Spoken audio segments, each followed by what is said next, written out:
Hello everyone, my name is Riya Roy Chaudhary and welcome to Toppers Group WBCS. তো আজকে আমরা যে chapter wise history Indian national মুভমেন্টে class করছিলাম, theory plus MCQ class করছিলাম, সেখানে গান্ধিয়ান এরা পড়বো বা গান্ধী যুগের পার্ট 5-এ আমরা কিন্তু পৌঁছে গেছি। এর আগে টোটাল তোমাদের 4টে পার্ট মানে গান্ধী যুগের পার্ট আমি কমপ্লিট করিয়ে দিয়েছি। যারা এখনো পর্যন্ত সেই পার্টগুলো দেখোনি তাদেরকে আমি রিকোয়েস্ট করব অবশ্যই সেটা দেখে নিও, এবং লাস্ট পার্ট মানে গান্ধিয়ান এরা পার্ট 4-এ যে টপিকগুলো আমি তোমাদের আলোচনা করেছিলাম সেই টপিকগুলো কিন্তু অবশ্যই তোমাদের দেখতে হবে, না হলে আজকে ক্লাসটা কিন্তু তোমরা বুঝতে পারবে না, মানে সিকোয়েন্সটাকে তোমরা মানে ঠিক ধরতে পারবে না। আমি তো সাল হিসেবে পরপর ঘটনা হিসেবে এগোচ্ছি, সেটা কিন্তু তোমরা পারবে না। সেই জন্যই আমি তোমাদের রিকোয়েস্ট করছি পার্ট 4টা দেখে নিও, মানে এতে আমি ডেসক্রিপশন বক্সে তোমাদের লিঙ্কটা দিয়ে দেবো এবং তারপরে এই পার্ট 5-এর ক্লাসটা দেখো। ওকে, তো আজকে আমরা যে টপিকগুলো পড়বো সেই টপিকগুলো কি কি একটু দেখে নিই আমরা। সিভিল ডিসওবিডিয়েন্স মুভমেন্ট পড়বো, Gandhiji's 11 point, Dandi march, salt satyagraha এবং decline of first phase of civil disobedience movement. ঠিক আছে, তো আজকে ক্লাসটা শুরু করার আগে আমরা একটু গত ক্লাসটা রিকল করে নিই। গত ক্লাসটা আমরা একটুখানি রিকল করে নিই। কি ব্রিটিশ সরকার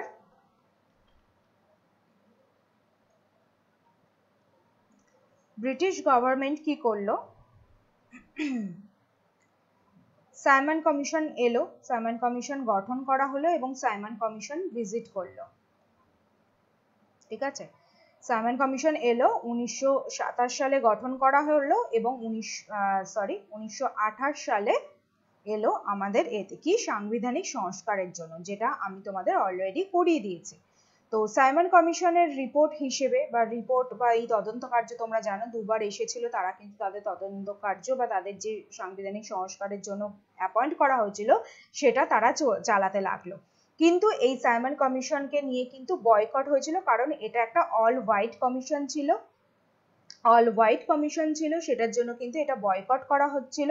তো বয়কট করার সময় সেই সময় লর্ড বিরকেনহেড যিনি ছিলেন, যিনি secretary of the state of India ছিলেন, তিনি কি করলেন, তিনি একটা চ্যালেঞ্জ থ্রো করেছিলেন, আমরা গতদিনে পড়েছি। সেই চ্যালেঞ্জটা থ্রো করা হয়েছিল কিসের, কাকে থ্রো করা হয়েছিল, ইন্ডিয়ানসদের বা ইন্ডিয়ার যে নেতা ছিলেন তাদেরকে থ্রো করা হয়েছিল। সেই চ্যালেঞ্জটা কি ছিল, সেই ওপেন চ্যালেঞ্জটা যে আমরা তো কনস্টিটিউশন গঠন করতে চাইছি, তোমরা করতে দিচ্ছ না, বেশ খুব ভালো কথা, তোমরা তাহলে ইন্ডিয়ানদের জন্য কনস্টিটিউশন গঠন করো এবং এমন একটা কনস্টিটিউশন ড্রাফট করো যেখানে কিন্তু অল সেকশনস কিন্তু সেটাকে যাতে অ্যাপ্রিসিয়েট করে বা অ্যাকসেপ্ট করে সেইভাবেই তোমরা ভারতীয়দের জন্য কনস্টিটিউশন গঠন করো। তো এই ওপেন চ্যালেঞ্জটা তারা দিয়েছিল।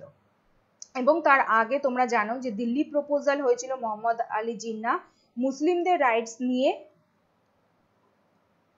এক মিনিট, মুসলিমদের রাইটস নিয়ে মানে বলেছিল যে মুসলিমদের রাইটসের জন্য বা মুসলিমদের প্রোটেকশনের জন্য কিছু কিছু প্রপোজাল রেখেছিল, 4টে প্রপোজাল রেখেছিল, আমরা গত ক্লাসে পড়েছি সেটা। ঠিক আছে, তারপরে এলো কি, তারপরে এলো হচ্ছে নেহেরু রিপোর্ট। এই নেহেরু রিপোর্টই হচ্ছে কি, এই নেহেরু রিপোর্টই এই সাইমন কমিশন যে বয়কট করা হয়েছিল, তোমাদের বললাম স্যার বিকেনহেড একটা চ্যালেঞ্জ দিয়েছিলেন যে তোমরা এরকম সংবিধান করো এবং সেটা যাতে অ্যাকসেপ্টেবল হয় সকল ক্ষেত্রে, সব ইন্ডিয়ানসদের ক্ষেত্রে, তো সব সেকশনসের ক্ষেত্রে সেটা তোমরা করো। তো নেহেরু রিপোর্ট তো পেশ হয়ে গেছিল 1928 সালে। ঠিক আছে, 1928 সালে আগস্ট মাসে নেহেরু রিপোর্ট কিন্তু ফাইনালাইজড করা হলো এবং সেই নেহেরু রিপোর্টে একটা কথা বলা হয়েছিল। কি বলা হয়েছিল সেই নেহেরু রিপোর্টে, উইদিন 1 ইয়ার মানে 1929 সালের মধ্যে উনিশশো সালের মধ্যে নেহেরু রিপোর্টে যে রিকমেন্ডেশনস গুলো দেওয়া হয়েছিল সেই রিকমেন্ডেশনস গুলো ব্রিটিশ সরকারকে ইমপ্লিমেন্ট করতে হবে। ঠিক আছে, নেহেরু রিপোর্টে এটা বলা হয়েছিল, বলে নিয়ে নেহেরু রিপোর্টটা পাঠানো হয়েছিল ব্রিটিশ সরকারের কাছে যে তো তোমরা যে চ্যালেঞ্জটা করেছিলে আমরা সেই চ্যালেঞ্জটা অ্যাকসেপ্ট করেছি, আমরা বেশ কিছু রিকমেন্ডেশনস রাখছি। সেই রিকমেন্ডেশনস এর মধ্যে এটাও ছিল যে উইদিন 1 ইয়ারের মধ্যে এই রিকমেন্ডেশন গুলো কিন্তু ইমপ্লিমেন্ট করতে হবে। ব্রিটিশ সরকার তো জানে সে কি করবে, তারা তো বেসিক্যালি বসে মজা দেখছিল, ব্রিটিশ গভর্নমেন্ট তো বেসিক্যালি বসে মজা দেখছিল যে তোমাদের বলা হয়েছে এরকম একটা ওপেন চ্যালেঞ্জ করা হয়েছে, যে তোমরা সংবিধান রচনা করো, ঠিক আছে, ড্রাফট করো সংবিধান, তোমরা তোমাদের মতো যা খুশি করো। এবং তোমরা জানো যে এই দিল্লি প্রপোজাল, নেহেরু রিপোর্ট একসাথে হয়ে গেছিল। নেহেরু রিপোর্টকে মোহাম্মদ আলী জিন্নাহ রিজেক্ট করেছিল, কারণ মোহাম্মদ আলী জিন্নাহ যে দিল্লি প্রপোজালে যে প্রপোজালটা রেখেছিল সেগুলো নেহেরু রিপোর্টে মতিলাল নেহেরু সেগুলো তুলে ধরেননি। এবং হিন্দু মহাসভাও কিন্তু দিল্লি প্রপোজাল যেটা ছিল সেটাকে অবজেকশন জানিয়েছিল। তো এইরকম একটা বিশৃঙ্খলা সৃষ্টি হয়ে গেছিল নেহেরু রিপোর্ট নিয়ে। ব্রিটিশ সরকার বসে বসে শুধু জাস্ট মজা দেখছিল যে তোমরা তোমাদের মতো করো, আমাদের কাজ তো আমরা করব। মানে কি, আমরা তো এটা কোনো রকম ভাবে ইমপ্লিমেন্ট করব না। এখানে যে রিকমেন্ডেশন গুলো দেওয়া হয়েছে আমরা কোনো রেসপন্সই করব না। ব্রিটিশ সরকারের মানে এটাই মনোভাব ছিল এবং সেটাই করেছিল। ঠিক আছে, নেহেরু রিপোর্টে যেটা বলা হয়েছিল উইদিন 1 ইয়ারের মধ্যে এটা ইমপ্লিমেন্ট করতে হবে, ইমপ্লিমেন্ট তো দূরের কথা, কোনো রকম রেসপন্সই করেনি ব্রিটিশ সরকার। তো সেই ক্ষেত্রে কি হলো, এই নেহেরু রিপোর্টে যখন এই জিনিসটা মানে তোমার হয়ে গেল, নেহেরু রিপোর্টে কোনো রেসপন্স না দেখে গভর্নমেন্টের, তখন ভারতে যে নেত্রীরা ছিলেন বা মহাত্মা গান্ধী ছিলেন, তখন উনি বললেন কি যে না, এইবারে একটা মাস মুভমেন্ট আমাদের লঞ্চ করতে হবে। যেটা হবে কি, এই যে নেহেরু রিপোর্ট তো তারা মেনে নেয়নি, এবারে তাদের নেহেরু রিপোর্ট মেনে নিতে হবে না। আমাদের কি দরকার, আমাদের এবারে কমপ্লিট ইন্ডিপেন্ডেন্স দরকার। ঠিক আছে, আমাদের পূর্ণ স্বরাজ দরকার। আমাদের নেহেরু রিপোর্ট যেখানে ডমিনিয়ন স্ট্যাটাস চাওয়া হয়েছিল সেই সমস্ত দাবি কিচ্ছু মানতে হবে না, আমাদের কমপ্লিট ইন্ডিপেন্ডেন্স দাও, আমাদের পূর্ণ স্বরাজ দাও। আমরা এবারে একটা মাস মুভমেন্ট লঞ্চ করব। সেই মাস মুভমেন্টটা কি, সিভিল ডিসওবিডিয়েন্স মুভমেন্ট। এবং এই মুভমেন্টটা লঞ্চ করা হলো ডান্ডি মার্চের থ্রু, যেটা কি আমি তোমাদের বলছি একটু পরে। ওকে, তো সিভিল ডিসওবিডিয়েন্স মুভমেন্ট কি, আইন অমান্য আন্দোলন। মানে কি, এই আইনটাকেই আমরা অমান্য করব, বিভিন্ন আইন যেগুলো আছে সেই আইনগুলোকেই আমরা অমান্য করব। তো এইভাবেই আমরা একটা মাস মুভমেন্ট গঠন করব। নেহেরু রিপোর্ট যখন মেনে নেয়নি সরকার, তাহলে আমরা এবারে একটা মাস মুভমেন্টের দিকে এগিয়ে যাব। এবং সিভিল ডিসওবিডিয়েন্স মুভমেন্ট কিন্তু ছিল আমাদের second mass movement. First mass movement কি ছিল আমরা সকলেই জানি, কি, non cooperation movement. First mass movement কিন্তু এটাই ছিল। তো বোঝা গেল যে ব্রিটিশ গভর্নমেন্ট সাইমন কমিশন গঠন করলো। সাইমন কমিশন গঠন করার পরে সেটা বয়কটের দাবি উঠলো। বয়কট করার সঙ্গে সঙ্গে মোহাম্মদ আলী জিন্নাহ একটা দিল্লি প্রপোজাল রাখলো মুসলিমদের রাইটের জন্য।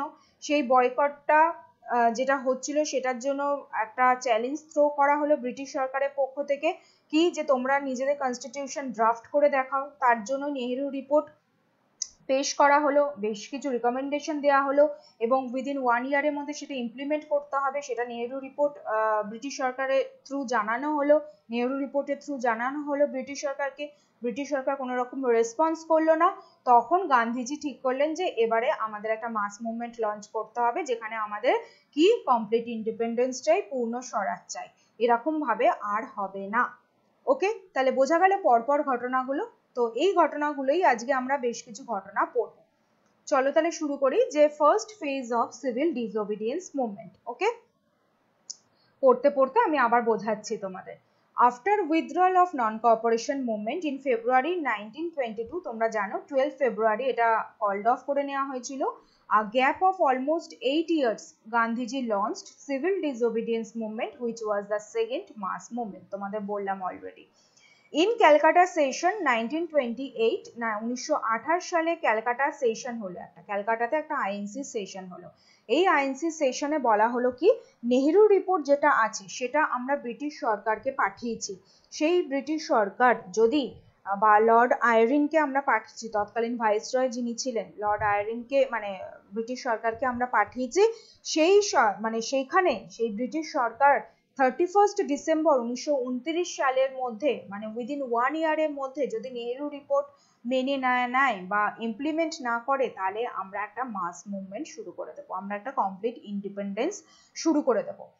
The Congress raised the voice against British government that if they did not accept the Nehru report by 31st December 1929, the Congress would declare complete independence. Okay, এবং যখন সেটা মানে ব্রিটিশ সরকারের কোনো রকম রেসপন্সই এখানে দেখা গেল না, সেই সময় কিন্তু মানে ঠিক তার পরের বছর মানে 1929 সালে লাহোরে একটা অ্যানুয়াল সেশন হলো ইন্ডিয়ান ন্যাশনাল কংগ্রেসে, যেটা আমি গত ক্লাসেও তোমাদের পড়িয়েছি এবং এখানেও আমি আরেকবার তোমাদের বলে দিচ্ছি কি লাহোর কংগ্রেস সেশন হলো আইএনসির একটা অ্যানুয়াল সেশন হলো লাহোরে। সেখানে বলা হলো কি জওহরলাল নেহেরুর নেতৃত্বে মানে প্রেসিডেন্টশিপে the Congress declared Purna Swaraj as its goal and announced the launching of a civil disobedience movement under the leadership of Mahatma Gandhi। ঠিক আছে, তাহলে বোঝা গেল যে তোমাদের ডমিনিয়ন স্ট্যাটাস, যেটা নেহেরু রিপোর্টে চেয়েছিল যে ডমিনিয়ন স্ট্যাটাসটা দিতে হবে, তোমাদের ডমিনিয়ন স্ট্যাটাস দিতে হবে না। তো আমরা চাই পূর্ণ স্বরাজ, কমপ্লিট ইন্ডিপেন্ডেন্স চাই। ঠিক আছে, এবং এইখানে আলোচনাও করা হলো যে মহাত্মা গান্ধীর নেতৃত্বে আমরা একটা আইন অমান্য আন্দোলন বা একটা সেকেন্ড মাস মুভমেন্ট করব। এই পূর্ণ লাহোর কংগ্রেস সেশনে তোমরা জানো 1929 সালে যেটা রাভি নদী তীরে রাত্রিবেলা ট্রাই কালারে ফ্ল্যাগ হোস্ট করা হয়েছিল এবং ঠিক তার পরের দিনকে আর কি তোমার মানে 26শে জানুয়ারি ইন্ডিপেন্ডেন্স ডে হিসেবেও সেলিব্রেট করা হয়েছিল, যেটা আমি গত ক্লাসে তোমাদের বলে দিয়েছি অলরেডি। বোঝা গেল তাহলে ফার্স্ট ফেজটা কিন্তু সিভিল ডিসওবিডিয়েন্স মুভমেন্টের আস্তে আস্তে শুরু হচ্ছে, এখনো কিন্তু শুরু হয়নি, আস্তে আস্তে কিন্তু এই কথাটা এসে আইন অমান্য আন্দোলনটা আস্তে আস্তে চলছে। এরপরে গান্ধীজির 11 পয়েন্ট। গান্ধীজির 11 পয়েন্টটা কি তোমরা একটুখানি বোঝো, যে গান্ধীজি তো বললেন যে ঠিক আছে লাহোর কংগ্রেস সেশনে এরকম বলা হলো যে আমাদের কমপ্লিট ইন্ডিপেন্ডেন্স চাই, এইভাবে মানে আমাদের পূর্ণ স্বরাজ চাই। তো গান্ধীজি কি ভাবলেন? গান্ধীজি ভাবলেন যে ঠিক আছে আর একবার আমরা ব্রিটিশ সরকারের সাথে নেগোশিয়েট করে দেখি, আলোচনা করে দেখি যে আমাদের বেশ কয়েকটা দাবি আছে, সেই দাবিগুলো যদি ব্রিটিশ সরকার মেনে নেয় তাহলে আমরা সিভিল ডিসওবিডিয়েন্স মুভমেন্টটা লঞ্চ করব কি করব না সেটা চিন্তা ভাবনা করে দেখব। ওকে, তাহলে বোঝা গেল যখন গান্ধীজি 11 পয়েন্টের একটা দাবি উনি তুলে ধরলেন যে ব্রিটিশ গভর্নমেন্টের দিকে, যে এই 11 পয়েন্টের আমার একটা দাবি আছে, আমাদের একটা দাবি আছে, এই দাবিটার সাথে মানে একটা নেগোশিয়েট করতে চাইলেন, একটা আলোচনা করতে চাইলেন, এই দাবিটা যাতে মানে তোমরা মানে ব্রিটিশ সরকার যদি মেনে নেয় তাহলে সিভিল ডিসওবিডিয়েন্স মুভমেন্টটা চিন্তা ভাবনা করা হবে যে লঞ্চ করা হবে কি হবে না। ঠিক আছে, এবং এই দাবিটাও কিন্তু পূর্ণ স্বরাজের নেতৃত্বেই হয়েছিল। After declaring CDM, Gandhiji once again tried to negotiate। ঠিক আছে, আর একবার ট্রাই করতে লাগলেন গভর্নমেন্টের সাথে, ব্রিটিশ গভর্নমেন্টের সাথে নেগোশিয়েট করার জন্য, আলোচনা করার জন্য। Formulated his 11 points of administrative reforms with constituted for the demand of Purna Swaraj। ওকে, এই 11 পয়েন্টস কি কি? এই 11 পয়েন্টস হচ্ছে অ্যাবলিশন অফ সল্ট ট্যাক্স। ঠিক আছে, সল্টের কথাটা এখানে কেন এলো একটু পরে আমি তোমাদের বলছি সেটা। Reduced the land revenue by 50%। এই 11 পয়েন্ট যেগুলো আমি তোমাদের বলেছি এইগুলো জাস্ট তোমরা কিন্তু মনে রেখো, এইগুলো ডিটেলস এখানে পড়ানো বা বোঝানোরও আমার কিছু নেই, পয়েন্টগুলোই জাস্ট তোমরা মনে রেখো। যেমন মোহাম্মদ আলী জিন্নাহ 14খানা পয়েন্ট আমি তোমাদের বুঝিয়েছিলাম, এখানে কিন্তু বোঝানো কিছু নেই, এই পয়েন্টগুলো হিসেবেই তোমাদের কোশ্চেন দেয় এবং এই পয়েন্টগুলোই তোমরা মনে রাখলেই তোমাদের হবে। ওকে, protection for Indian textile and coastal shipping, reduce rupee sterling exchange ratio, accept postal reservation bills, reduce expenditure on army and civil services by 50%, introduced the total prohibition of alcohol, carry out reforms in criminal investigation department, release political prisoners, change in arms act and introduced the textile protection. এই 11 পয়েন্টের একটা দাবি নিয়ে Gandhiji negotiate করতে চাইলেন আর একবার British সরকারের সাথে, কিন্তু অ্যাজ ইউজুয়াল ব্রিটিশ সরকার কিন্তু এটাতেও কোনো রকম কোনো রেসপন্স করলেন না, কোনো রকম রেসপন্স করলেন না এবং গান্ধীজি 11 পয়েন্টকেও কিন্তু কোনো রকম গুরুত্ব দিলেন না, গুরুত্ব দিল না ব্রিটিশ সরকার। বোঝা গেল? সুতরাং গান্ধীজি সেই 11 পয়েন্টও কিন্তু রিজেক্ট হয়ে গেল অ্যাজ ইউজুয়াল নেহেরু রিপোর্টের মতো। ওকে, এবং এখানে অনেকেই কিন্তু গান্ধীজির এই 11 পয়েন্ট নিয়ে ক্রিটিসাইজ করেছিল যে আমরা তো পূর্ণ স্বরাজের একটা দাবি করেইছি, তাহলে এই আলাদাভাবে 11খানা পয়েন্ট বার করার কি দরকার ছিল বা গান্ধীজি কেন নেগোশিয়েট করতে গেলেন? ঠিক আছে, জওহরলাল নেহেরু ওনার অটোবায়োগ্রাফিতে বলেছিলেন যে পূর্ণ স্বরাজের থেকে এটা কিসের আলাদা, এই যে 11 পয়েন্ট সেটা কিসের আলাদা, সবই তো একই জিনিস, তো এটা আলাদাভাবে নেগোশিয়েট করার তো কিছু নেই। ঠিক আছে, তো এটা নিয়ে অনেকে অনেক ক্রিটিসাইজ করেছিল, এটা বলা হয়ে থাকে। অনেক ইতিহাস বইতে তোমরা পড়েছো। তো এই 11 পয়েন্টও কিন্তু গৃহীত হলো না বা কোনো রকম গুরুত্ব দিল না ব্রিটিশ সরকার। তখন গান্ধীজি কি করলেন, গান্ধীজি বললেন যে না, এটারও যখন গুরুত্ব দেওয়া হলো না নেহেরু রিপোর্টের মতো, তাহলে এবারে আমাদের যে মাস মুভমেন্ট সেটা আমরা শুরু করব কি, সিভিল ডিসওবিডিয়েন্স মুভমেন্ট। সেটা শুরু করার জন্য, একটা আইন অমান্য আন্দোলন বা একটা মুভমেন্ট শুরু করার জন্য আমাদের তো একটা দিকে প্রথমে ফোকাস করতে হবে বা একটা পয়েন্ট তুলে ধরতে হবে ব্রিটিশ সরকারের কাছে, বা সেটা নিয়ে আমাদের আন্দোলনটা করতে হবে। ঠিক আছে, একটাকে তো আমাদের পাখির চোখ করতেই হবে যে এটাকে আমরা পাখির চোখ করে এগোবো। একটা তো পাখির চোখ বলতে কি, আমাদের স্বাধীনতা চাই, আমাদের কমপ্লিট ইন্ডিপেন্ডেন্স চাই, এটা তো আছেই। কিন্তু এই আন্দোলনটা যখন আমাদের শুরু হচ্ছে, সেই আন্দোলন শুরু হওয়ার জন্য প্রথমে তো একটা জায়গা বা একটা জিনিসকে নিয়ে যে আন্দোলনটা আমরা শুরু করব, যেটা কি ব্রিটিশ সরকারকে মানে ব্রিটিশ সরকারের এগেনস্টে হবে। তো সেটাই শুরু হলো কি ডান্ডি মার্চ, যেটা হচ্ছে সল্ট মার্চ বা সল্ট সত্যাগ্রহ। তো ওয়াই সল্ট, সল্ট কেন? এত কিছু থাকতে, এত কিছু আন্দোলনের বিষয়বস্তু থাকতে হঠাৎ করে আমরা সল্ট কেন? তার কারণ হচ্ছে কি 1882 সালে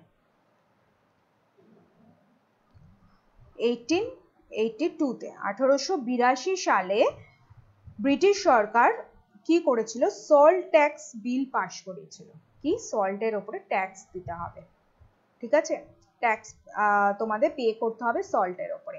এবং কত পার্সেন্ট ট্যাক্স পে করতে হবে, 65 থেকে 70% ট্যাক্স পে করতে হবে সল্টের ওপরে। সল্ট হচ্ছে একটা মানে মোস্ট ইম্পর্টেন্ট একটা ইনগ্রেডিয়েন্ট আমাদের খাদ্যের মধ্যে, মানে আমরা খাদ্য যেটা খাই বেসিক্যালি, ইনগ্রেডিয়েন্ট বলছে একটা সামগ্রী। ওকে, মানে তোমরা একটা খাবার খাচ্ছ, সেই খাবারটা যদি নুন ছাড়া হয় সেটা খেতে কেমন লাগবে? সেটা অবভিয়াসলি খুব বাজে লাগবে খেতে, বোঝা গেল? তো সেই নুনটা যদি কিনতে হয় আমাদের, সেই নুনটা যদি আমাদের ট্যাক্স বসিয়ে দেওয়া হয়, একটা হাইয়ার অ্যামাউন্ট অফ ট্যাক্স বসিয়ে দেওয়া হয়, সেই ট্যাক্স যদি আমাদের পে করতে হয় সেই নুনের জন্য, যে নুনটা ধনী থেকে গরিব থেকে সমাজের সব সেকশনের মানুষ থেকে সবার দরকার, সবার দরকার, সেইখানে যদি আমাদের ট্যাক্স দিতে হয়। এবং সর্বোপরি ভারতের যে সি কোস্ট আছে, সি কোস্ট এরিয়া আছে ইন্ডিয়াতে আমাদের, সেইখানে লবণ, মানে সেই সি কোস্ট এরিয়া থেকে লবণ উৎপাদন করাটা এমন কিছু খরচা সাপেক্ষ কিন্তু ছিল না, মানুষেরা নিজেরাই কিন্তু নিজেরা লবণ তৈরি করে নিতে পারত। সেইখানেই ব্রিটিশ সরকার একটা ট্যাক্স বসিয়ে দিয়েছে, সেই লবণ উৎপাদনেও ট্যাক্স বসিয়ে দিয়েছে, লবণের ক্ষেত্রে একটা সল্ট ট্যাক্স বা লবণের ট্যাক্স একটা বসিয়ে দিয়েছে, লবণ কর একটা বসিয়ে দিয়েছে। এবং সেখান থেকে কিন্তু গভর্নমেন্টের, এই ট্যাক্সের থেকে কিন্তু গভর্নমেন্টের প্রায় 15% রেভিনিউ আসতো। ওকে, এই সল্ট ট্যাক্স থ্রু 15% রেভিনিউ কিন্তু গভর্নমেন্ট আর্ন করতো এটার থেকে। তো এই যে সল্ট, একটা সাধারণ একটা আমাদের ভারতবাসী মধ্যে এই সল্ট একটা নিত্য প্রয়োজনীয় একটা সামগ্রী, একটা ইম্পর্টেন্ট ইনগ্রেডিয়েন্ট, সেই সল্ট ব্যবহার করার জন্য আমাদের ট্যাক্স দিতে হবে। তো গান্ধীজি প্রথম পাখির চোখ করলেন এই সল্টের দিকটা, প্রথম তীর উনি ব্রিটিশ গভর্নমেন্টের এগেনস্টে গেলেন, প্রথম আইন অমান্য আন্দোলনটা শুরু করলেন এই সল্ট মার্চ দিয়ে বা ডান্ডি মার্চ দিয়ে বা লবণ সত্যাগ্রহ দিয়ে, লবণ অ্যাক্ট দিয়ে, লবণ আইন ভঙ্গ দিয়ে। ওকে, দেখো কি বলছে, why salt একটু পড়ে নি আমরা। Salt was required by all and the salt tax affected by all classes of people. The salt tax demanded for 15% of the revenue of British. It was an important income for the poor people through self-help like khadi. ঠিক আছে, খাদি আমরা জানি, খাদি শিল্প যেমন আছে তেমনি এটাও একটা সেলফ হেল্প গ্রুপ তৈরি হতে পারে পুয়ার পিপলের জন্য, মানে নিজেরাই নিজেদের ব্যবসা বলো বা হেল্প করতে পারে এই সল্ট উৎপাদনের মাধ্যমে। ঠিক আছে, On 12th March 1930, Mahatma Gandhi started Dandi March from Sabarmati Ashram to Dandi Beach, Dandi, Gujarat. Dandi একটা ডিস্ট্রিক্ট আছে গুজরাটের, একটা সি কোস্ট এরিয়া এটা। তো ডান্ডি বিচ আছে, সেখানে উনি কি করলেন, 12ই মার্চ 1930 সালে মহাত্মা গান্ধী সবরমতী আশ্রম থেকে এই ডান্ডি পথে যাত্রা শুরু করলেন with 78 followers and started civil disobedience movement. Okay, এবং সেখানে সিভিল ডিসওবিডিয়েন্স মুভমেন্টটা শুরু হলো। Mahatma Gandhi walked nearly 375 kilometre or 240 miles On 6th April 1930, Gandhiji reached Dandi, picked up a handful of salt and broke the salt law. ওকে, উনি 1930 সালে 6ই এপ্রিল ডান্ডিতে গিয়ে পৌঁছালেন। সেখানে এক মুঠো লবণ নিয়ে সমুদ্রের জল থেকে লবণ তৈরি করলেন। লবণ তৈরি করে এবং লবণ আইন হচ্ছে কি করলেন, ভঙ্গ করলেন। ঠিক আছে, লবণ আইন ভঙ্গ করলেন। বোঝা গেল তাহলে? এবং শুরু হয়ে গেল কি, আইন অমান্য আন্দোলন, মানে সিভিল ডিসওবিডিয়েন্স মুভমেন্টের ফার্স্ট ফেজ হচ্ছে শুরু করে দিলেন গান্ধীজি। এটা মাস মুভমেন্ট উনি শুরু করে দিলেন। Subhash Chandra Bosu had compared this salt march as Napoleon's march to Paris. Sarojini Naidu joined him. Okay, Sarojini Naidu join করেছিল ওনাকে। বোঝা গেল তাহলে? ডান্ডি মার্চ 12 মার্চ থেকে 6 এপ্রিল 1930। ঠিক আছে, লবণ আইন উনি ভঙ্গ করলেন ওখানে গিয়ে। প্রোগ্রাম কি ছিল? কোন একটা মার্চ হচ্ছে এই ডান্ডি মার্চ, তার একটা প্রোগ্রাম সেট আপ করতে হয়। সেই প্রোগ্রামটা কি ছিল? With non violently. তোমরা জানো গান্ধীজির আইডিওলজি, আমি আগেই বলেছি কি, অহিংসাত্মক ভাবে কোন একটা আন্দোলন করা। উনি হিংসাত্মক ভাবে আন্দোলন পছন্দ করতেন না, সেই জন্য এই ডান্ডি মার্চও কিন্তু শান্তিপূর্ণভাবে নন ভায়োলেন্টলি কিন্তু এই ডিসওবিডিয়েন্স মুভমেন্টটা বা সল্ট ল যে ব্রেক আছে সেটা কিন্তু চলছিল। Disobedience of salt law wherever possible, refuse to pay taxes, foreign liquor and cloth shops can be picked, boycott law courts, colleges and government services. যেখানে যেখানে যে জায়গায় ভারতীয়রা ব্রিটিশ সরকারের আন্ডারে কাজ করতো সেইগুলো বয়কট করা হলো, পিকেটিং করা হলো, ফরেন লিকুয়ার এবং ক্লথ শপস বন্ধ করে দেওয়া হলো। ঠিক আছে, যে কোনো ধরনের ট্যাক্স সেটা রিফিউজ করা হলো। অবভিয়াসলি ল্যান্ড মানে লবণ ট্যাক্স দেওয়াটাও কিন্তু রিফিউজ হতে শুরু করে দিল এই সিভিল ডিসওবিডিয়েন্স মুভমেন্ট বা দান্ডি মার্চের থ্রু। ওকে, চল এরপরে হচ্ছে সল্ট সত্যাগ্রহ। তো সল্ট সত্যাগ্রহ বলো বা লবণ সত্যাগ্রহ বলো বা এই ডান্ডি মার্চ বলো, এই ডান্ডি মার্চ বা সিভিল ডিসওবিডিয়েন্স মুভমেন্ট এইগুলো কিন্তু সবকটাই ভারতের বিভিন্ন প্রান্তে কিন্তু ছড়িয়ে গেছিল। এটা তো শুধু শুধু একটা মাস মুভমেন্ট আমি তোমাদের বলছি না, এটা কিন্তু সকল জায়গায় কিন্তু ছড়িয়ে গেছিল। যেমন মালাবার, তামিলনাড়ু, নর্থ ইস্ট আমরা পড়বো, সেখানেও ছড়িয়ে গেছিল। এবং সল্ট সত্যাগ্রহ শুরু হয়ে গেছিল এই লবণ আইন ভঙ্গের মাধ্যমে। Salt satyagraha formed by Congress leaders at the grassroots level with collecting funds to villages and towns to gain support. এই সল্ট সত্যাগ্রহটা শুরু হয়েছিল একদম গ্রাসরুট লেভেল থেকে এবং ফান্ড কালেক্ট করা হতো। বিভিন্ন ভিলেজ বলো, টাউন বলো, সেখানে ট্যুর করা হতো। সেখানে গিয়ে বলা হতো যে তোমরা লবণ ট্যাক্স আর দেবে না, তোমরা লবণ আইন আমরা এরকম ভঙ্গ করেছি, এইভাবে জনগণকে কিন্তু বলা হতো। সেইভাবে কিন্তু সল্ট সত্যাগ্রহটা শুরু হলো। In 1930, when Gandhi reached Dandi, broke the salt law. After that, salt law were broken all over the country. উনি যখন ডান্ডিতে গিয়ে পৌঁছালেন এবং হ্যান্ডফুল অফ মানে এক মুঠো তোমার লবণ নিয়ে লবণ তৈরি করলেন এবং লবণ আইনটা ভঙ্গ করলেন, তারপর থেকে কিন্তু এই যে সল্ট ল অল ওভার কান্ট্রিতে কিন্তু ব্রেক হতে শুরু করলো, ভেঙে গেল। ঠিক আছে, সবাই সেটা ব্রেক করতে শুরু করলো। এবং আমরা দেখবো মালাবারে K Kelappan, leader of the Vaikom satyagraha, reached Payyanur to break the salt law. উনি কিন্তু এখানে হচ্ছে বলে দিই তোমাদের কালিকট টু পেন্নায়ুর গেছিলেন। ঠিক আছে, ওখানে গিয়ে কিন্তু সল্ট ল ব্রেক করেছিলেন। তামিলনাড়ুতে হচ্ছে Chakravarti Raja Gopalachari walk from Trichinopoly to Tanjore to break the salt law. North ইস্টে হচ্ছে group of satyagrahis walk from Assam to Noakhali in Bengal. এরা সবাই কিন্তু মানে বুঝতে পারছো, এই সল্ট ল যখন গান্ধীজি ব্রেক করলেন, লবণ সত্যাগ্রহ যখন শুরু হলো বা সল্ট ল উনি ব্রেক করলেন, তখন কিন্তু আস্তে আস্তে এই যে সিভিল ডিসওবিডিয়েন্স মুভমেন্টটা উনি শুরু করেছিলেন সেটা কিন্তু আস্তে আস্তে ছড়াতে শুরু করেছে। সারা দেশে কিন্তু সেটা ছড়াতে শুরু করে দিয়েছে অলরেডি। বোঝা গেল তাহলে এটা? এরপরে আমরা কিছু ইনসিডেন্ট দেখবো। ঠিক আছে, এরপরে আমরা কিছু ইনসিডেন্ট দেখবো যে এই ঘটনাগুলো ঠিক তার পরপর ক্ষেত্রে ঘটেছিল। মানে এই ডান্ডি মার্চ হলো, ঠিক মানে লবণ সত্যাগ্রহ হলো বা সল্ট ট্যাক্সটাকে ব্রেক করা হলো, ঠিক তার পরবর্তী ক্ষেত্রে আমরা এই মানে ইনসিডেন্ট গুলো আমরা দেখতে পাই ইতিহাসের পাতায়। ওকে, সেই ইনসিডেন্ট গুলো কি একটুখানি তোমাদের বলি পরপর। তো কি আছে, 14ই এপ্রিল আমরা জানি 6th এপ্রিল 1930-তে গান্ধীজি কি হলো, ডান্ডিতে গিয়ে পৌঁছালো এবং সল্ট ল ব্রেক করলো। এবং তারপর থেকেই সব জায়গায় সারা দেশে এটা শুরু হলো এই আন্দোলনটা। Jawaharlal Nehru along with most of the Congress leaders were arrested for breaking the SALT law. Arrest করে নিল government.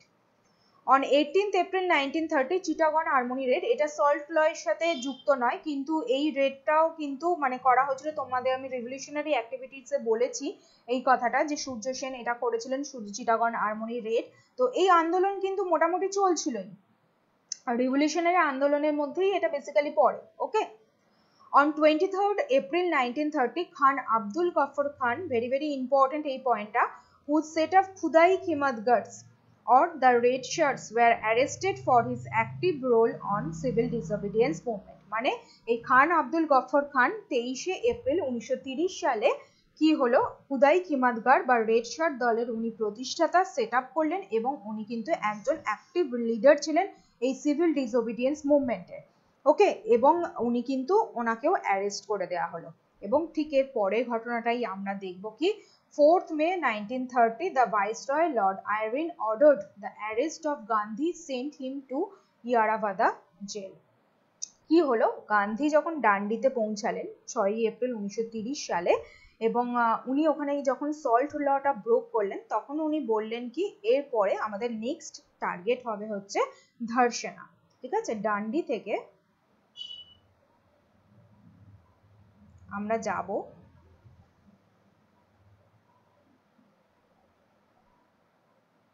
ধর্ষণা।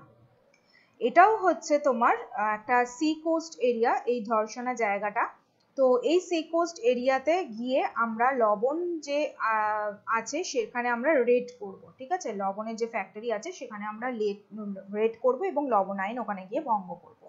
গান্ধীজি এই কথা বললেন এবং এই ডান্ডি থেকে ধর্ষণা অবধি এটা টোটাল হচ্ছে 125 কিলোমিটার দূরত্ব।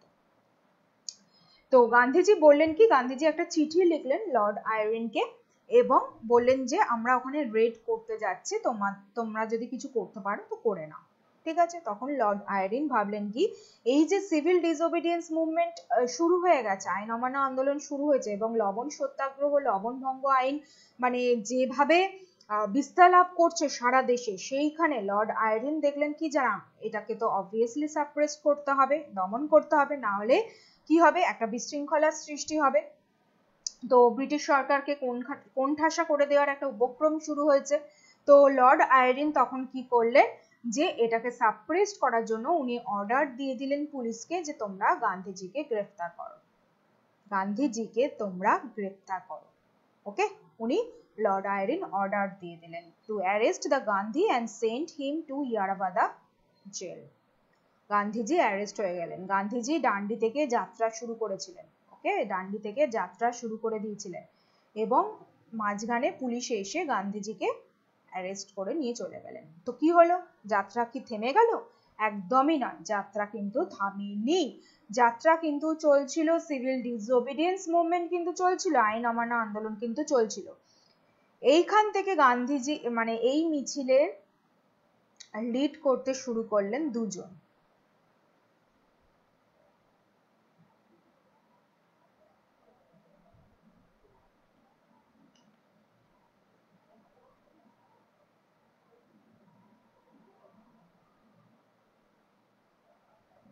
লিড করতে শুরু করলেন দুজন, কারা? আব্বাস তায়েবজি, কস্তুরবা গান্ধী। কস্তুরবা গান্ধী কে ছিলেন? গান্ধীজির ওয়াইফ ছিলেন, তোমরা জানো সেটা। তো এনারা দুজন কিন্তু এই মিছিলটাকে লিড করতে শুরু করলেন, ধর্ষণার দিকে এগিয়ে যেতে লাগলেন। তো পুলিশ কি করলো, পুলিশ আবার কিন্তু এনাদের ওপরে লাঠিচার্জ করলো এবং এনাদেরকেও কিন্তু অ্যারেস্ট করে নিল। তো স্বাভাবিকভাবেই আবার আন্দোলনের একটা গ্যাপ পড়লো, মানে গ্যাপ পড়লো বলতে কি, মানে লিডার ছিল না, শূন্যতা হয়ে গেল এখানে। তখন তারপর থেকে এইখানকার পর থেকে এই ধর্ষণা অবধি যিনি লিড করলেন, এনাদের তো অ্যারেস্ট করে নিল, আগে গান্ধীজিকে অ্যারেস্ট করলো।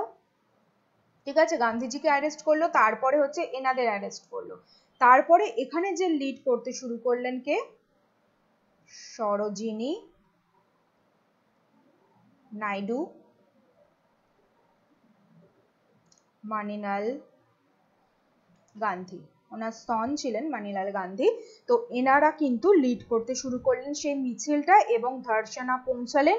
ধর্ষণা পৌঁছে ওখানে লবণ আইন ভঙ্গ করার মানে ভঙ্গ করলেন এই ধর্ষণাতে গিয়ে, এবং এই ধর্ষণা জায়গাতে কিন্তু সারা দেশ বিদেশ থেকে অনেক মিডিয়ার লোকজন এখানে এসে উপস্থিত হয়েছিল এবং এখানেও কিন্তু পুলিশ ব্যাপকভাবে লাঠিচার্জ করেছিল এই সরোজিনী নাইডু, মণিলাল গান্ধী এবং আরো অনেক নেতা নেত্রীরা ছিলেন ওখানে ওনাদের ওপর। এবং এই যে মানে ব্রিটিশ সরকারের যে বর্বরতার চিত্র সেটা কিন্তু নিউজ পেপার থ্রু সারা বিদেশে কিন্তু ছড়িয়ে গেল এবং তার জন্য কিন্তু লর্ড আয়রনকে জবাবদিহিও করতে হয়েছিল। বোঝা গেল যে এই যে বর্বরতা, যে এইভাবে যে লাঠিচার্জ করা হচ্ছে, কি কারণে করা হচ্ছে, যে লবণ ট্যাক্স ব্যাপারটা কি সেটা নিয়ে কিন্তু একটা মিডিয়াতে তোলপাড় বা নিউজ পেপারে তোলপাড় হলো, শুধুমাত্র ইন্ডিয়াতে নয় সারা বিশ্বের ক্ষেত্রে। এবং ইংরেজদের যে মানসিকতা, যে মানে আমাদের ওপরে যে শাসনটা, সেটা কিন্তু সারা দেশে মানে সারা বিশ্বে ছড়িয়ে গেল এবং তার জন্য কিন্তু লর্ড আয়রনকেও একটা জবাব দিতে হয়েছিল এই ঘটনার পরিপ্রেক্ষিতে। বোঝা গেল যে ডান্ডি থেকে ধর্ষণা, যেটা ধর্ষণা সল্ট ওয়ার্ক নামেও পরিচিত। ওকে, কি বলছে দেখো। তারপরে আমরা গান্ধী অ্যারেস্ট অব্দি পড়লাম। সোলাপুর মহারাষ্ট্র আর্টসাং এখানে হয়েছিল, এটাও কিন্তু সল্ট ল ব্রেকের ক্ষেত্রেই হয়েছিল। On 21st May 1930 Sarojini Naidu, Imam Sahib এবং মণিলাল গান্ধীজির সন লেট 2000 সত্যাগ্রহী ছিল, 2000 সত্যাগ্রহীকে নিয়ে to broke the salt law at Dharasana salt works in Gujarat. ঠিক আছে, গুজরাটে ধর্ষণা সল্ট ওয়ার্কে গিয়ে উনি সল্ট ল কিন্তু ব্রোক করলেন, এই সরোজিনী নাইডু, ইনাম সাহেব এবং মণিলাল গান্ধীজির সন। ঠিক আছে, তাহলে বোঝা গেল দান্ডি থেকে ধর্ষণা যাত্রাটা কিভাবে হলো, আমি তোমাদের বুঝিয়ে দিলাম পরিষ্কার করে।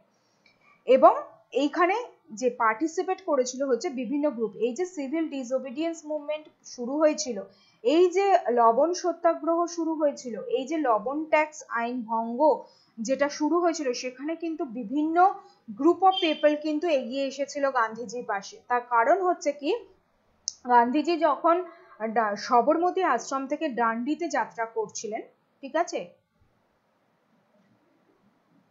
সবরমতী আশ্রম থেকে যখন ডান্ডিতে যাত্রা করছিলেন তখন উনি মাঝখানে কিছু কিছু জায়গায় হল্ট করেছিলেন। সেই জায়গাগুলোতে উনি যেখানে যেখানে হল্ট করেছিলেন সেখানে কিন্তু যেখানে পিপল ছিল সেখানকার লোকজনদের কিন্তু উনি এই যে সিভিল ডিসওবিডিয়েন্স মুভমেন্টের কি গুরুত্ব, আইন অমান্য আন্দোলনের কি গুরুত্ব, এই লবণ সত্যাগ্রহ আন্দোলন যেটা, লবণ আইন ভঙ্গ যেটা, সেটা নিয়ে কিন্তু উনি তাদের মধ্যে একটা জনসচেতনতা বলতে পারো সেটা তুলে ধরেছিলেন গান্ধীজি। সেটার জন্য সেই যে সচেতনতা এবং যে সত্যাগ্রহীরা ছিল বিভিন্ন দেশে ছড়িয়ে পড়েছে, দেশের বিভিন্ন জায়গায় ছড়িয়ে পড়েছিল এই লবণ সত্যাগ্রহটা, সেটা কিন্তু এই কারণেই। এবং তার কারণেই কিন্তু participation of different group of people to CDM, বিভিন্ন গ্রুপ অফ পিপল কিন্তু এখানে এই সিভিল ডিসওবিডিয়েন্স মুভমেন্টে কিন্তু পার্টিসিপেট করেছিল। কারা কারা? Present, business group, women, tribals, workers, Muslims. Okay, এনারা কিন্তু এখানে পার্টিসিপেট করেছিল। এরপরে decline of the first phase of civil disobedience movement. Actually decline করেনি, অ্যাকচুয়ালি ডিক্লিন কথাটা এখানে আসে না। তার কারণ হচ্ছে দেখো এখানে বলছি, the first phase of civil disobedience movement declined with the result of Simon Commission's report was published and the Viceroy Lord Irwin suggested the Round Table Conference. আমি তোমাদের ক্লাস নম্বর 23-এ বলেছিলাম, যখন আমি ওই স্বরাজ্য দল এবং সাইমন কমিশন পড়িয়েছিলাম, তখন সাইমন কমিশন শেষে আমি বলেছিলাম কি 1930 সালে সাইমন কমিশন রিপোর্ট পাবলিশ করেছিল। 1930 সালে সাইমন কমিশন রিপোর্ট পাবলিশ করেছিল এবং লর্ড আয়রন তৎকালীন ভাইসরয়, উনি কি করেছিলেন, উনি এই রিপোর্টের ওপর ভিত্তি করেই উনি চেয়েছিলেন যে এই যে বিশৃঙ্খলার সৃষ্টি হচ্ছে তার জন্য একটা রাউন্ড টেবিল কনফারেন্স করতে চেয়েছিলেন লন্ডনে, যেখানে কংগ্রেস সহকারে সকলে যোগদান করবে। ঠিক আছে, ব্রিটিশ সরকার তো থাকবে, সবাই যোগদান করবে, একটা কনফারেন্স আয়োজন করা হবে। তো সেই কনফারেন্সটা কিন্তু এর পরেই আয়োজন করা হয়েছিল। ঠিক আছে, এই ডান্ডি মার্চ হলো, লবণ সত্যাগ্রহ হলো, সিডিএম যখন চলছে মানে সিভিল ডিসওবিডিয়েন্স মুভমেন্ট যখন চলছে, এই তারপরেই 1930 সালেই কিন্তু আরটিসি যেটা রাউন্ড টেবিল কনফারেন্স লন্ডনে আয়োজন করা হয়েছিল। ওকে, লর্ড আয়রন সেটা অ্যারেঞ্জ করেছিলেন এই সাইমন কমিশন রিপোর্টের ভিত্তিতে।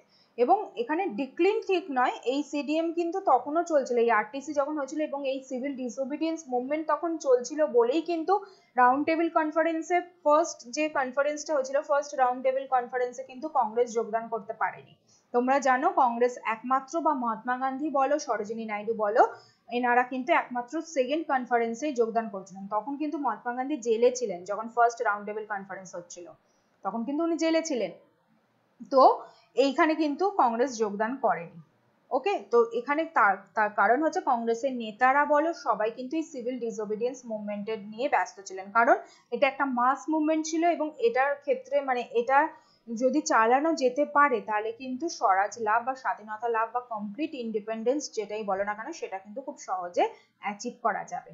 ওকে, এটা একটা মাস মুভমেন্ট শুরু হয়েছিল সেটার জন্য, বোঝা গেল। এবং round table conference first, second, third, ঠিক আছে, এগুলো সব যে টপিকগুলো এর পরে পরেই আছে সেগুলো আমরা নেক্সট দিনকের ক্লাসে পড়বো। ওকে, তাহলে বোঝা গেল আজকের যেটা বোঝালাম তোমাদের, আজকে যেটা ছিল সল্ট সত্যাগ্রহ, ডান্ডি মার্চ এবং Gandhi's 11 point first phase of civil disobedience movement. Very very important. এখানে কি বলতো, কনসেপ্ট ক্লিয়ার করো, কনসেপ্ট ক্লিয়ার করো, আপনা থেকেই সবকিছু মনে থেকে যাবে। বেসিক্যালি কথাটা হচ্ছে সেটা।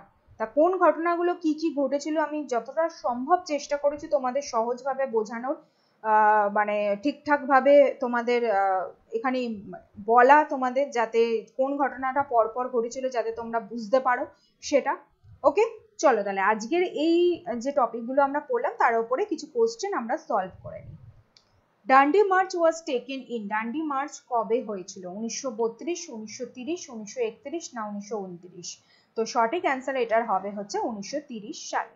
ওকে, Gandhiji started Dandi march from, তো কোথা থেকে গান্ধীজি ডান্ডি মার্চ শুরু করেছিল? আজকেই পড়লাম আমরা, চম্পারণ, সবরমতী, বারদৌলি না ডান্ডি? তো সঠিক অ্যান্সার এটার হবে হচ্ছে সবরমতী আশ্রম থেকে ডান্ডি মার্চ শুরু করেছিলেন গান্ধীজি, ঠিক আছে।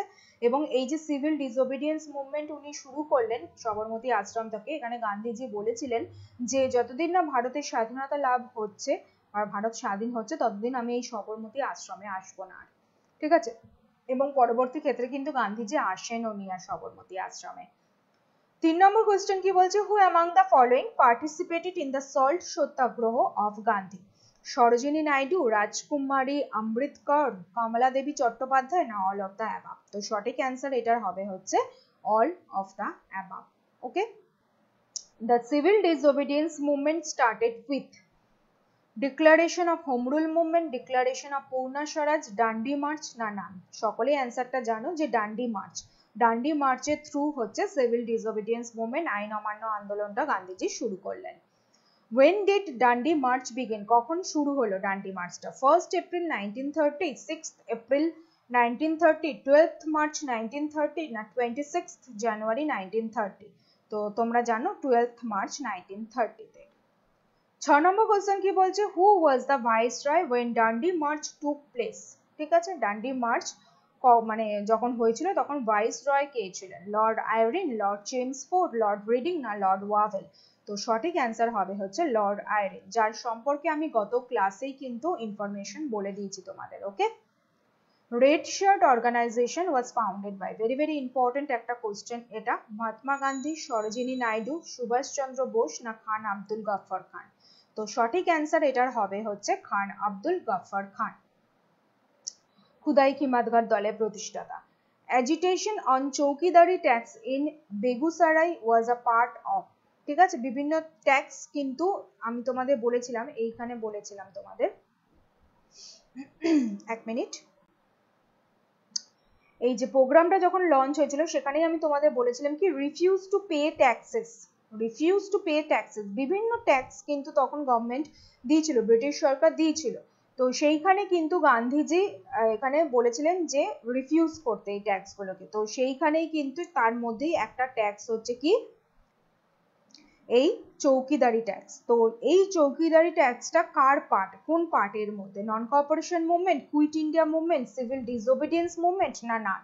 তো সঠিক অ্যান্সার হবে কিন্তু civil disobedience movement. Okay, Acharya Vinoba Bhave was arrested for the first time for taking part in, Acharya Vinoba Bhave arrest হয়েছিলেন প্রথমবার কোন এর মধ্যে কোন পার্টে অংশগ্রহণ করার জন্য?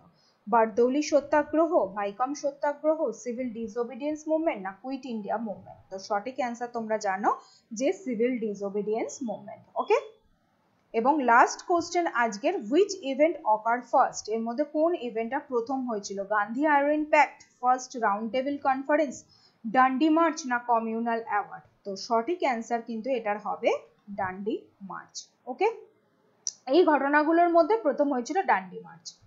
তো টোটাল এই 10টা কোশ্চেন ছিল আজকের টপিকের ওপর ভিত্তি করে। তো আজকের টপিকটা যে ঘটনাগুলো আমি তোমাদের শেয়ার করলাম তোমাদের সাথে ইন্ডিয়ান ন্যাশনাল মুভমেন্টের, আশা করি তোমরা বুঝতে পেরেছো, তোমাদের কনসেপ্টটা ক্লিয়ার হয়েছে।